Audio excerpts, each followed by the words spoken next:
Good morning, folks. Starting with that video from Sun's Flare yesterday that a lot of people are talking about. We do have an unidentified comet on the Stereo B HI2, but NASA misses a lot of these things. Let's try to figure out if this is actually something significant. Now, Stereo B HI2 on the right here, both Earth and Jupiter are currently in the view. I will give you the link to find which planets are visible on stereo.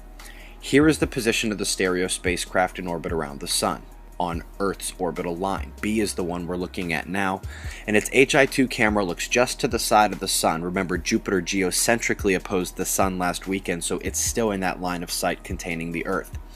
Now that means this little unidentified comet, is somewhere on the line of sight, and in my opinion, it's likely close to the spacecraft and happens to be in the line of sight of Earth, not close to Earth.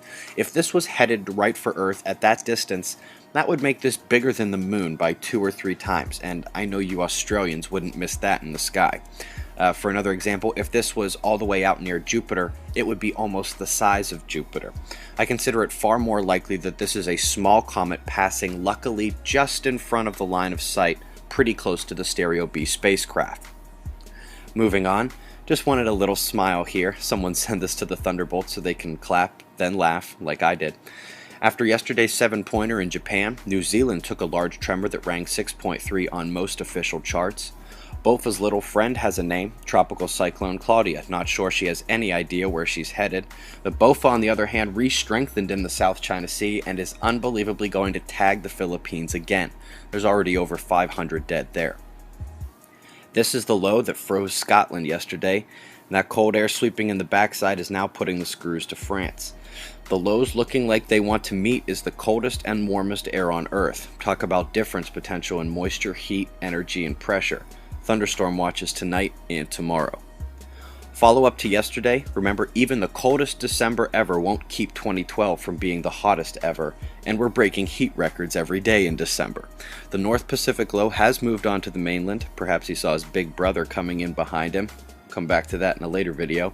Remember, the lows in the north spin counterclockwise and pull air accordingly. The back ends of these storms are going to be freezing cold, and trust me folks, a large portion of the United States is about to take the worst winter storm yet this year. In fact, I think they need to name this now. Here's your temperature delta. FYI, that is a reading of negative 47 degrees Fahrenheit up at the top. Solar wind speed is still under 300 kilometers per second, still counts as being way low in my book. Not surprising though that the Fluxgate magnetometer is flatline, the induction magnetometer is quiet, and then there is no red spike indicating plasma penetration. While there were not any Earth-facing eruptions, eyes on the top right. Now, to get a better look at that blast around the corner, we'll need the other stereo. From the angle of stereo A here, the blast should be on the top left. Another example of popping off away from Earth. It may be about to happen again as this departing sunspot is developing as well. We do also have development on the eastern limb turning towards us, already bipolar and worth watching.